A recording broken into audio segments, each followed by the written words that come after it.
Ich bin heute unterwegs für euch im Atlantikwall in den Niederlanden. Ich stehe hier auf einem massiven Betonbunker aus dem Zweiten Weltkrieg. Dieser Bunker ist Bauwerk einer gesamten Küstenbatterie, einer schweren Küstenbatterie. So, und wir haben rechts wie links weitere Bauwerke. Das ist eine ganze Linie mit sämtlichen Bunkern, Kommunikationsbunkern, Geschützbunkern, Feuerleitständen, Ringständen. Insgesamt haben wir 15 Bauwerke.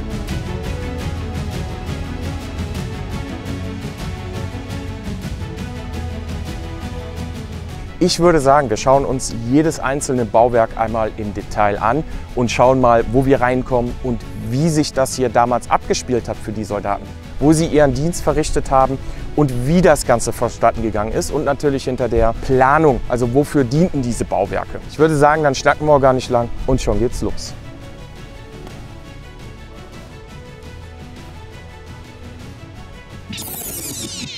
Aber was ist eigentlich der Atlantikwall?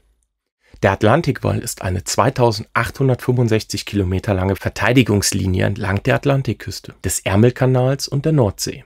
Diese Linie zieht sich durch Frankreich, den Niederlanden, Belgien, Norwegen, Dänemark sowie Deutschland. Diese Verteidigungsanlage sollte eine alliierte Invasion Westeuropas von See unmöglich machen. Wie der Führer in seiner großen Reichstagsrede sagte, sei es ein unbeirrbarer Entschluss, auch diese Front gegen jeden Angriff zu schützen. Heute setzt Deutschland diesen gewaltigen Panzer von Beton, Stahl und Eisen gegen die Drohung mit der zweiten Front, mit der unsere Gegner von ihren schweren Niederlagen an allen anderen Fronten abzulenken versuchen. Der gesamte Atlantikwall besteht aus über 8000 Bunkern. Der Atlantikwall zählt zu den größten Bauvorhaben des 20. Jahrhunderts. Ende 1941 begannen die Bauarbeiten. Der Bau der Bunker wurde mit zivilen Firmen der jeweiligen Länder umgesetzt. In den Niederlanden wurde eine Vielzahl an gut bezahlten Unternehmen durch die Organisation Todt mit dem Bau beauftragt. Zu der Hochzeit waren über 500.000 Menschen an dem Bau beteiligt. Wo es möglich war, wurde vorhandene niederländische Verteidigungsanlagen umgerüstet und ausgebaut. Um die Bauarbeiten zu vereinfachen, griff die Organisation Todt auf standardisierte Bauwerke zurück, sogenannte Regelbauten. Diese wurden schon Ende der 30er Jahre entworfen. Durch diese Regelbauten war vorab bekannt, wie viel Baumaterial und Arbeitskräfte benötigt werden. Durch diese Methode konnte der Bau vereinfacht und verkürzt werden. Man ging sehr effizient vor und konnte in kurzer Zeit viele Bunker errichten. Die Bunker wurden aufwendig getarnt. Dazu wurde mit verschiedenen Methoden die Oberfläche aufgeraut, um die Kontur der Bunker aus der Distanz verschwinden zu lassen. Jetzt werfen wir einen genauen Blick auf eine schwere Küstenbatterie mit dem Namen Herendoorn und Olmen in der niederländischen Stadt IJmuiden.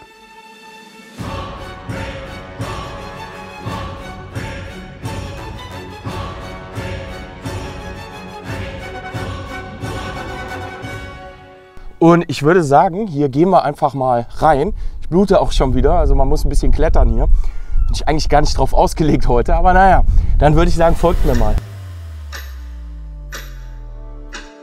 Da müssen wir jetzt mal eben reinklettern.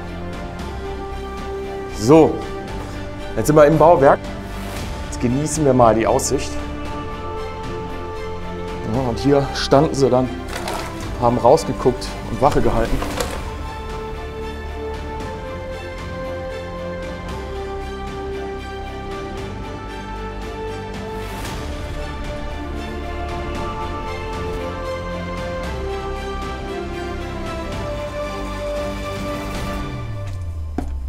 So, schon sind wir oben auf oberer Position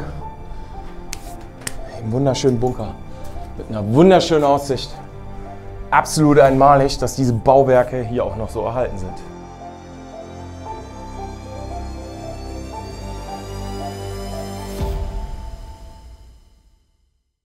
Dieser Feuerleitbunker ist der Regelbau M178 und diente der Feuerleitung für mittlere und schwere Batterien zur Seezielbekämpfung. Im oberen Stand ist ein EM-Stativgerät und im unteren Stand befindet sich ein Richtfernrohr. Zusätzlich befindet sich eine weitere Ebene unter diesem Bunker, die heute durch Versandung nicht zugänglich ist. Und ja, hätten wir auch einfacher haben können. Hier, wäre einfacher gegangen. Da sind wir schon wieder raus. Also das war der obere Posten. Hier ging es dann runter.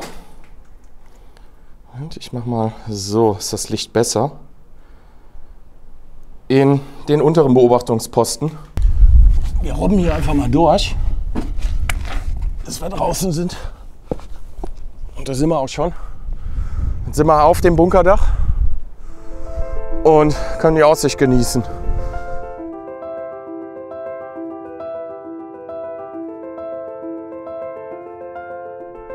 Weit das Auge reicht, Bunker. Ja, und das war die Aussicht in den Bunker. Lucy kommt auch schon, hat auch einen Eingang gefunden. Ja, das ist interessant. So. Zugig hier oben.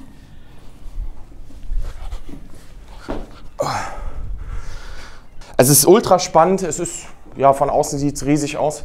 Von innen dementsprechend kleiner. Ist klar, das ist fett verbunkert. Also das sind richtig, richtig dicke Wände. Das ist massiv gebaut für die Ewigkeit. Ich würde mal sagen, wir gucken uns mal den nächsten Bunker an.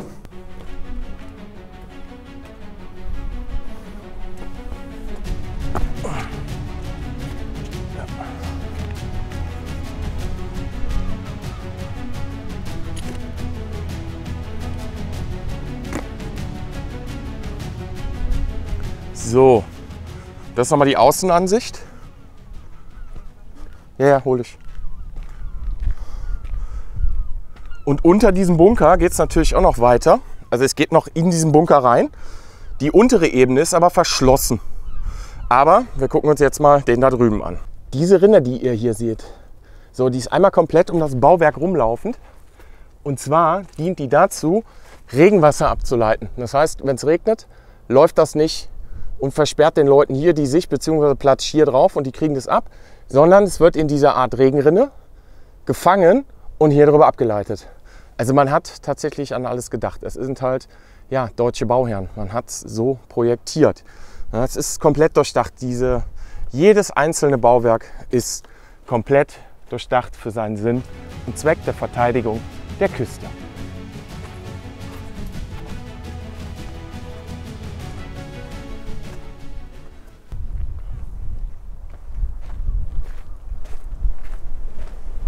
So, hier können wir noch richtig schön erkennen, wie der Bunker verkleidet ist, dass der sich in die Landschaft einfügt. Also es ist so ein Tarnanstrich oder so ein Tarnmörtel, dass die Konturen halt verschwimmen und es aussieht ja wie diese Graslandschaft hier. Also hat man sich auch allergrößte Mühe gegeben, dass diese Bunker halt erstmal nicht optisch aufgeklärt werden durch den Feind, Flugzeuge etc. Dieser Geschützbunker-Regelbau M272 Geschützschartenstand ist einer von insgesamt 4 errichteten Bunkern der Küstenbatterie. Hier waren 17 cm Geschütze untergebracht, die Ziele in bis zu 22 Kilometern bekämpfen konnten. Der Bunker besaß 2 Munitionslagerräume im hinteren Teil, links wie rechts. Die verschossenen, bis zu 1 Meter langen Kartuschen wurden in die untere Ebene durchgereicht, die dort neu gefüllt wurden.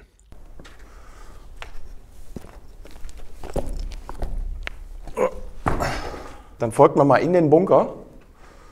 So sieht es hier drin aus. Das Metall hängt von der Decke. Er ist halt nicht groß. Und hier waren dann auch die Geschütze montiert. Also hier sieht man noch die Lafette aus Metall.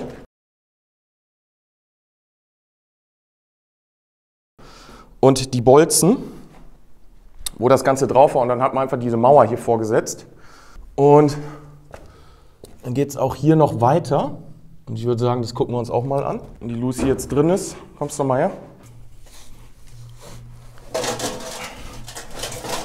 Da hat es jemand gut gemeint.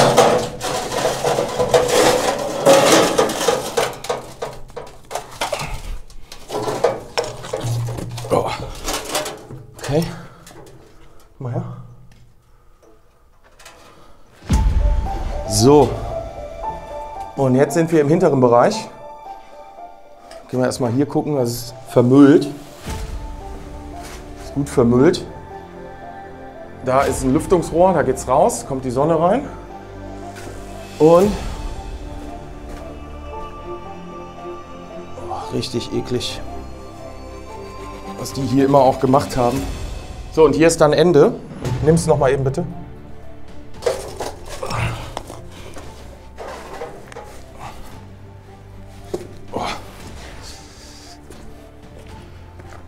Ja, hier geht es auch noch mal runter, aber ist uninteressant. Ich würde sagen, wir gucken uns den Bunker jetzt mal von der anderen Seite an.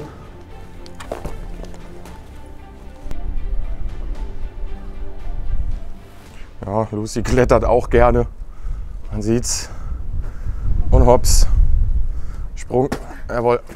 So, und hier sieht man noch die dicken Schrauben, Standbolzen mit Muttern, wo die Lafette dann stand und wo die Kanone drauf lafettiert war oder montiert war. Ne? Also es ist schon ein sehr beeindruckendes Bauwerk. Wenn man sich das mal so anguckt, ziehen euch mal groß. Also es ist ultra beeindruckend.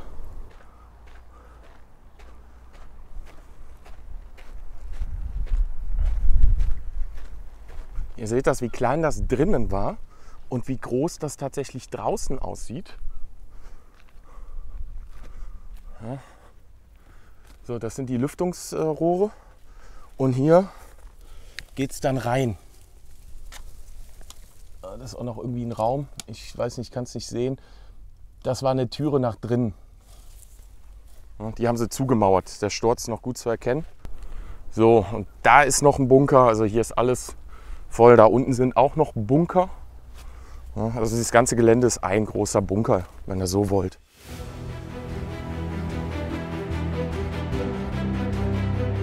Ich würde sagen, das sieht super aus. Und da wollen wir jetzt mal rein. Auch hier wieder schön zu erkennen. Hier bis hierhin hat man es aufgetragen und ist abgebröckelt. Und hier ist wieder diese Tarnmakulatur. Ja, und hier ist es einfacher reinzukommen in dieses Bauwerk.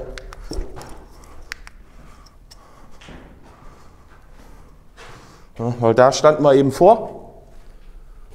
Und ähnliche Raumaufteilung. Also ihr müsst das Licht entschuldigen. Aber für die kleinen Räume habe ich jetzt das große Kameralicht nicht mitgenommen.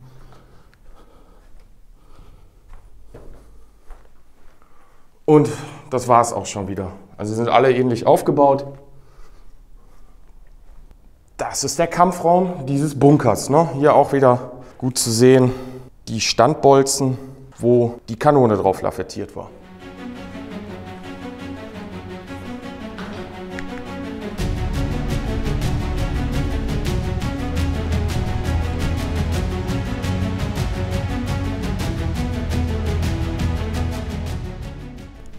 Das sind riesige Klötze. So, und hier auch nochmal schön zu sehen. Hier stand die Kanone, die Lafette der Kanone. Ist jetzt auch nicht mehr viel von über. Die Decke ist aus nochmal mit Stahl verkleidet. Und das übliche, ein Raum links wie rechts. Geradeaus, da ging es dann raus. Ja, das sind diese Küstenbatterien.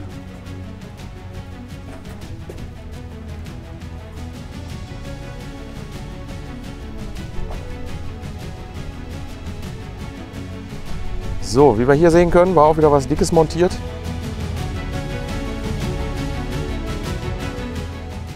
Dicke Standbolzen. Zum Vergleich, mein Fuß, Schuhgröße 45. Also die können was, ne? Ist schon beeindruckend. Und die Gewinde sind, wie gesagt, auch noch da. Zum nächsten Bunker.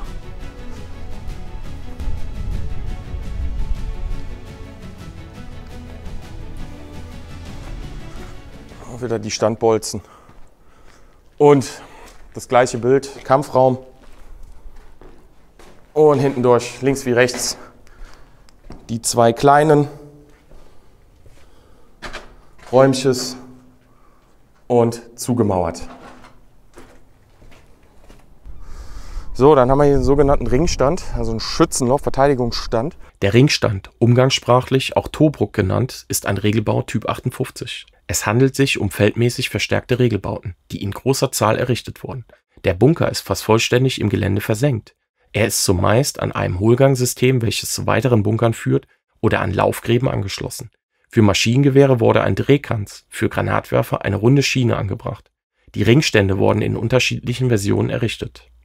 Von hier aus sollten die großen Küstenbatterien Schützenwaffen verteidigt werden, also gegen anrückende feindliche Schützen, vermeintliche. Und jetzt sind wir in so einem Ringstand drin. Wie gesagt, da vorne ist noch dieser kleine Raum mit der Verbindung. Das ist aber komplett versandet hier alles. Ich mache euch mal größer, so sieht es aus. Und da geht's raus. Von hier aus hätte dann der Soldat mit einem MG34, mit einem Karabiner, was immer ihm zur Verfügung stand zur Verteidigung, diesen Bereich versucht zu verteidigen. So, und raus aus dem Ringstand. Ja, solche Bauwerke dienten dazu, die großen Küstenbatterien tatsächlich vor feindlichen Schützen zu verteidigen. Und hier haben dann die Wachsoldaten das Ganze bewacht und im Ernstfall hätten verteidigen können. Das ist der sogenannte Feuerleitbunker. Also von hier aus hätte das Feuer koordiniert werden sollen. Er ist auch gut geschützt. Feuerleitbunker für schwere Flakbatterie, Regelbau FL 244. Dieser Bunker besitzt 2 Ringstände zur Verteidigung. Sein Herz bestand aus einem optischen Entfernungsmesser, der unter einer Stahlkuppel angeordnet war. Der Entfernungsmesser konnte die Distanz zum Flugobjekt berechnen. Die genau ermittelten Daten wurden an die Flugabwehrgeschütze übermittelt, die dann den Feuerkampf eröffneten. Und ich würde sagen, ich gehe jetzt einfach mal von hier aus da rein. Das kann man doch machen, ne? Ja. Ah, hier ist auch eine Treppe. Vielleicht kommst du mal über die Treppe hier rein, aber gib mir das mal eben. So, dann könnt ihr schon mal gucken. So, ich stehe jetzt auf diesem riesengroßen Betonkreis, wo eine Lafette drauf war. So, Lucy kommt jetzt, sie macht die Kamerafrau und dann würde ich sagen, gehen wir mal in die Tiefen dieses Bunkers hinein, weil es geht nämlich noch viel tiefer. So. Jetzt geht es in die Katakomben. Hier war die erste dicke Drucktüre oder die erste dicke Türe, Panzertüre. Mal hier angebracht. Jetzt müssen wir mal gucken, wie weit wir hier kommen. Aber das sieht gut aus. Aber, ja. Kannst du mit reinkommen? Ich bin hier die ganze Zeit, ich mache Licht.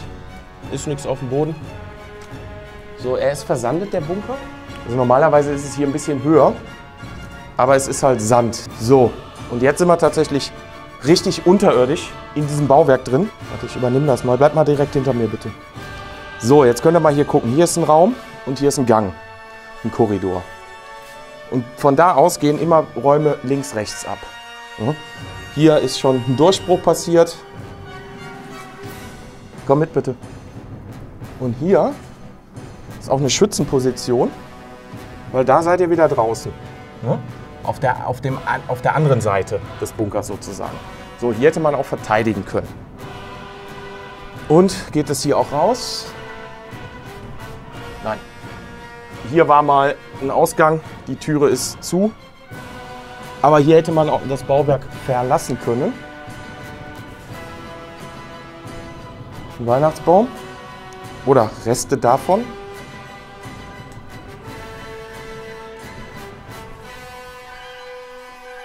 Ja, das ist so ein Feuerleitbunker. Und es geht noch tiefer. Dass wir hier zusammenbleiben. Ich will dich jetzt hier nicht verlieren, weil hier geht es nochmal tiefer. So, würde ich sagen, ab in die Tiefe, in die dunkle Tiefe. Aber das ist auch nur ein Raum, wo Wasser drin steht. Also größer ist es hier nicht. Ihr hört es schon, es hallt. Und das war der Feuerleitbunker. Aber zu so einem Feuerleitbunker gehört auch noch ein bisschen mehr als das hier.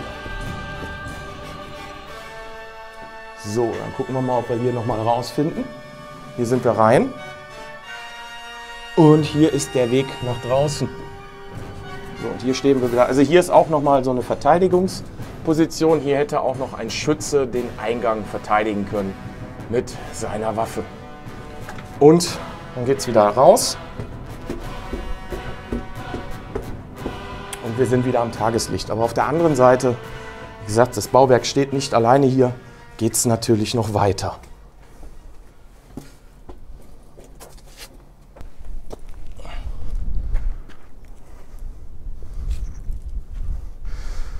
Ja, es ist schon warm. Und hier draußen zieht es dann wieder. Aber es ist schön. Schönste Aussicht. Also was die Soldaten tatsächlich damals hatten, ist Aussicht. Ein schlechter Dienst war es wohl nicht. Also wenigstens so lange, wie es nicht angegriffen wurde. So, ich will euch jetzt mal zeigen, welche Position die Soldaten eingenommen haben und welche Laufwege sie hatten, um zu ihrer Gefechtsposition zu kommen. Da wieder diesen Ringstand, wo hätte ein Maschinengewehrschütze seinen Posten bezogen, wenn es soweit gewesen wäre. Und ich würde sagen, ihr folgt mir jetzt mal, weil jetzt gehe ich mal hier runter.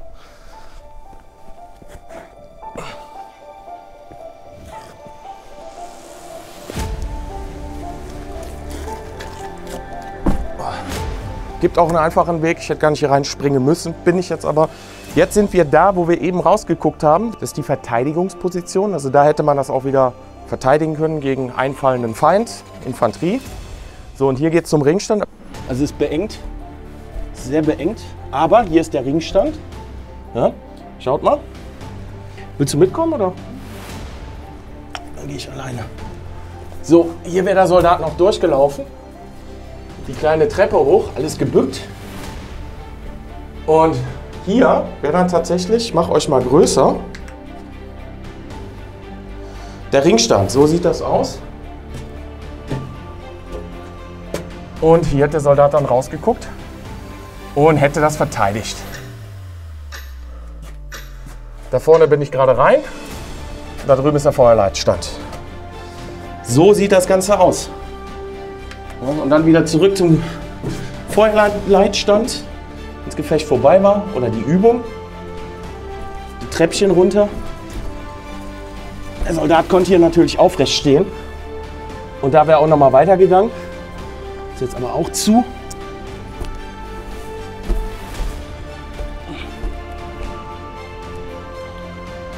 Schon sind wir wieder im großen Bereich. So, und hier geht es dann raus. Ist auch noch, das ist nur gemauert. Aber das ist dann auch nicht mehr der komplett geschützte Bereich. So, was haben wir hier? Wird wahrscheinlich ein Brunnen sein oder sowas. Oh, es geht nicht tiefer.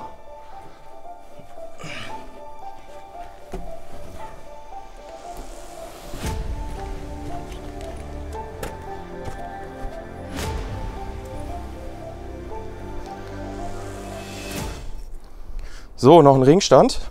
Dann gucken wir mal, wo der Kollege uns hinführt. Oh ja, geht weiter. So, jetzt schauen wir mal. Aber der ist auch komplett versandet. Ja, so, da hinten ist zu. Der ist einfach nur, ja, zu mit Sand. Das passiert halt, wenn sich keiner mehr drum kümmert. Das Ding versandet.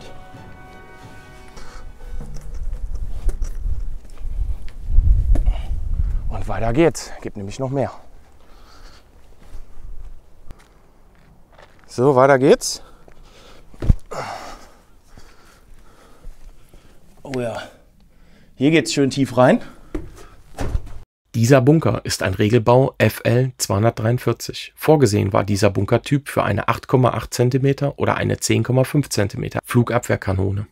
Der Geschützstand bietet Mannschaftsunterkünfte und Munitionslagerstätten, die unterirdisch liegen und somit größtmöglichen Schutz bieten. Ab in den Untergrund. Ist auch versandet, aber wir sind im Bauwerk drin und das ist halt, was zählt. Oh, schaut mal hier, ist ja riesig. Schaut mal.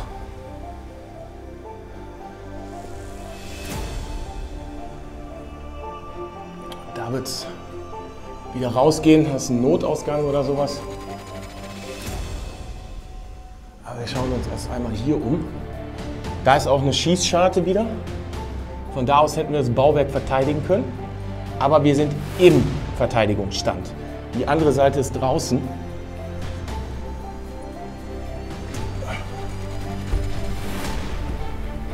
Das ist draußen, jetzt stehen wir davor. Und ihr seht, hier drüber war auch irgendwie eine Treppe. Das ist jetzt zugemauert. Das war ein Ausgang. Und raus aus dem Bauwerk. So, hier haben wir noch so einen Bunkereingang. Ich würde sagen, den gucken wir uns auch mal eben an. So, da hier rein. Dieser Bunker ist der Regelbau FL 249. Er ist auch als Bunker für schwere Flugabwehrgeschütze vorgesehen. Jedoch verfügt er über Beobachtungsbunker. Dann würde ich sagen, Abmarsch in die Unterwelt. Der ist aber auch wieder gut versandet.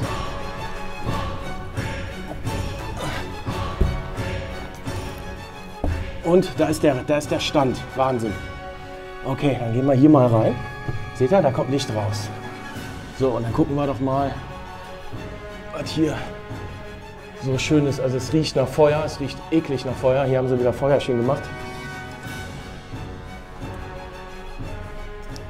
So, jetzt stehe ich auf der anderen Seite. Ich bin da mal eben durch.